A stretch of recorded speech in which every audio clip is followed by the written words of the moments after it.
Obrigada, viu? Bom, a mulher é o sexo frágil, certo? Mais ou menos, né? No esporte a evolução é cada vez maior. Ainda mais se a gente comparar com os homens, mais fortes por natureza, né? Vamos ver.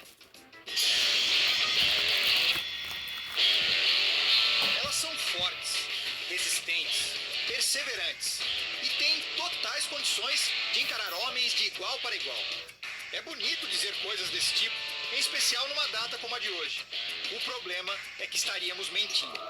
Mulheres não são capazes de vencer homens na maioria dos esportes, a começar pelo físico. O coração dos homens bombeia mais sangue que o das mulheres a cada batida. O pulmão deles consegue captar mais ar a cada respiração. O sangue é mais eficiente no transporte de oxigênio e os músculos são mais fortes.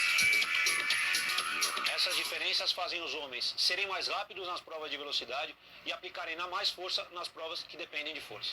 Isso não significa que elas jamais irão alcançá-los. As mulheres foram historicamente segregadas, até impedidas de praticar muitas modalidades. Elas evoluíram, mas não na mesma proporção dos homens. Veja, por exemplo, os 100 metros livre, a prova mais nobre da natação. O americano Nathan Adrian venceu o evento na última Olimpíada, com 47 segundos e 52 centésimos.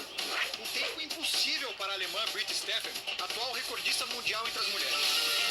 Mas vamos ampliar essa comparação e pensar em todos os campeões olímpicos dos 100 metros.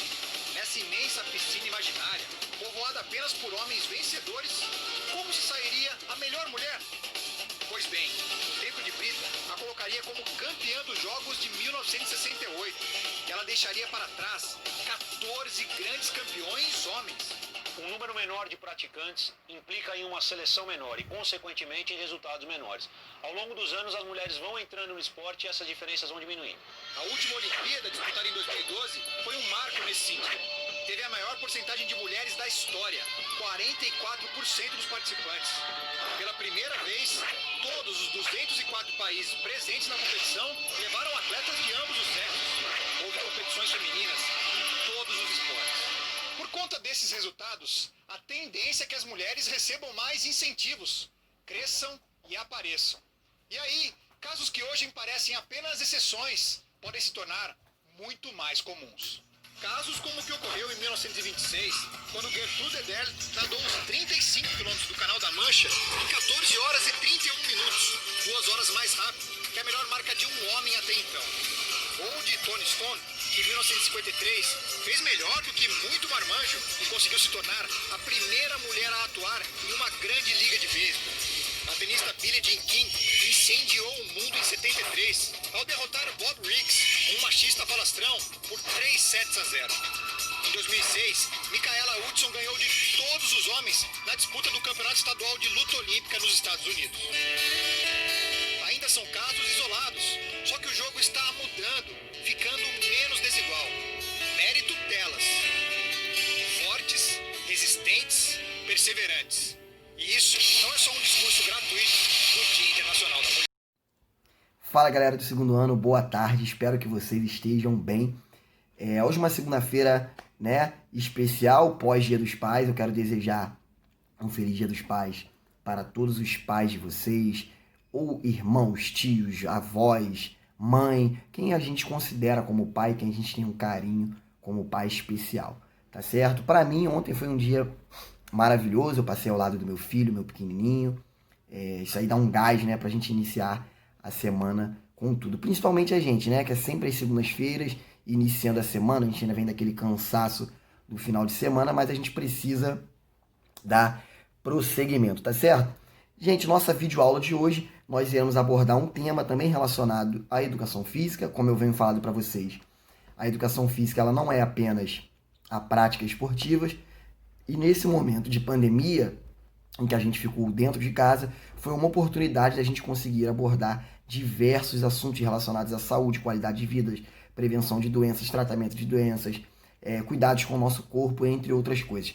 E hoje nós vamos falar sobre o tema esporte e gênero, tá? Nós vamos abordar questões relacionadas à inclusão e também, por que não, a exclusão de mulheres no esporte e, de certa forma, até em aulas de educação física, tá certo? Então, a gente vai falar um pouquinho sobre essas relações do esporte com os gêneros. Gente, a educação física, por muito tempo, ela optou por aulas separadas de meninos e meninas, tá? A gente sabe que tem que são diferenças fisiológicas dos meninos para as meninas. De forma geral, os meninos são mais fortes, são mais rápidos, são mais brutos, entre outras coisas. Então, é uma maneira da gente tentar dividir os meninos das meninas. Porém, isso não pode ser o crucial nas aulas de educação física. É lógico que em determinados esportes acaba gerando risco a prática de meninos misturado com meninas, porém a gente precisa estar sempre adaptando, nivelando essas atividades, tanto para meninas quanto para meninos, tá certo? E mesmo que em determinada atividade a menina não possa participar junto com os meninos, mas eles estão ali naquele mesmo ambiente, estão se relacionando, estão conversando, estão dialogando e não ser totalmente segregado. Exemplo, em um momento só tem os meninos na quadra e no outro só as meninas. Isso seria uma forma de exclusão. Eu, por exemplo, como professor de educação física, eu não concordo. Eu acho, né, que todos têm os mesmos direitos de praticar qualquer esporte que vocês queiram, sem qualquer distinção, seja por ser homem, mulher, por ser magrinho, por ser gordo, por ser negro, por ser branco. Eu acho que todos têm os mesmos direitos, tá certo? Galera, então a gente falando de esporte, né, de esporte e gênero, a gente até percebe que o número de mulheres treinadoras, por exemplo, tem até crescido, tá certo? Isso, assim, de acordo com as pesquisas, tem crescido o número de mulheres. Como o Brasil é um país muito preconceituoso, a gente acaba não enxergando muito isso em nosso país, mas isso tem crescido em nível mundial. Porém, a gente sabe que ainda é um número baixíssimo. Tá? Uma pergunta rápida para vocês. Alguém já viu uma treinadora de futebol passando aí na televisão, no Campeonato Brasileiro, no Campeonato Carioca, treinando homens?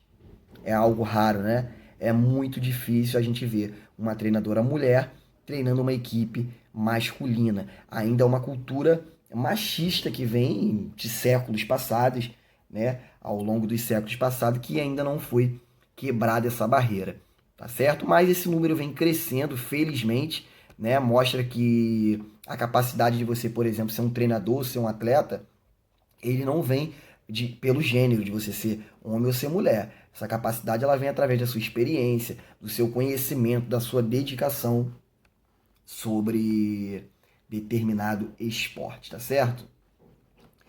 E essa baixa representatividade, né, ela é relacionada realmente a isso, né, ao machismo que foi construído há décadas, séculos, nas nossas relações sociais, e a gente sabe que não é só relacionado ao esporte, né?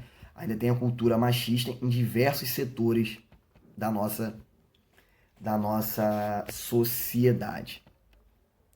Gente, isso é tão grande no esporte, né? Que a gente tem um desequilíbrio muito desigual em questões salariais, por exemplo. Para vocês terem uma noção, dos 100 atletas mais bem pagos do mundo, apenas uma atleta é mulher. É a tenista Serena Williams, que ocupa a 51ª posição. Ou seja, de 100 atletas, apenas um, né, é mulher. Nem a atleta Marta, a jogadora de futebol Marta, que foi eleita 6 vezes a melhor jogadora do mundo, ela está nesse rol dos 100, entre os 100 nomes que mais receberam. Para a gente ver, o quanto é desigual, né? Eu vou colocar aqui para vocês essa tabelinha até os 10 nomes, só para vocês terem uma noção. Então, para a gente ver o quanto é desigual essa participação de mulheres no cenário esportivo, certo? Gente, a participação das mulheres, por exemplo, em Jogos Olímpicos, hoje, graças a Deus, né, felizmente, ela é uma participação muito igual com os homens em relação ao número de participantes. É quase a metade. Nas últimas Olimpíadas, aqui em 2016, foi quase a metade dos atletas foram mulheres. E uma coisa, todas as mulheres, elas participam em todas as mulheres, não, perdão. As mulheres participam em todas as provas das Olimpíadas. As mulheres, futebol, tem o futebol feminino. Handball, tem o handball feminino. Basquetebol, tem o basquete feminino. Atletismo, tem as modalidades femininas. Então, em todos os esportes, as mulheres estavam presentes nos Jogos Olímpicos. Isso depois de séculos depois. Para ter uma noção, em 1896, as mulheres foram proibidas. Lá no início dos Jogos Olímpicos, as mulheres foram proibidas de participar. E teve uma atleta que ela, em protesto, porque a maratona, eu já até falei isso para vocês quando eu passei sobre o atletismo, a maratona era disputada em ruas, estradas, né, por ser uma prova muito longa, de mais de 40 quilômetros. Então, como a maratona, nesses Jogos Olímpicos, ela foi disputada na rua, uma mulher, em forma de protesto, ela correu a prova inteira, sem estar inscrita, né? Ela não estava inscrita na prova, até porque elas estavam proibidas, e ela chegou na frente de muitos homens, quer dizer, mostrando que ela também tinha capacidade de competir. E na Olimpíada seguinte, apenas 22 atletas mulheres participaram de um total de mais de 900, ou seja, cerca de nem 5% de mulheres participavam das primeiras Olimpíadas e hoje quase 50%. Então a gente percebe que existe sim esse preconceito em relação a mulheres nos esportes. Perdão. A gente escuta algumas coisas relacionadas a isso também nas nossas aulas de educação física e isso é errado, tá, gente? Quando a gente coloca, por exemplo, uma aula livre, né? De falar, professor, uma aula livre. A aula livre, ela tá ali para a menina também decidir o que ela quer. Se ela quer jogar futebol, acontece. Tem turma, professor, a gente quer jogar futebol. Não tem problema nenhum.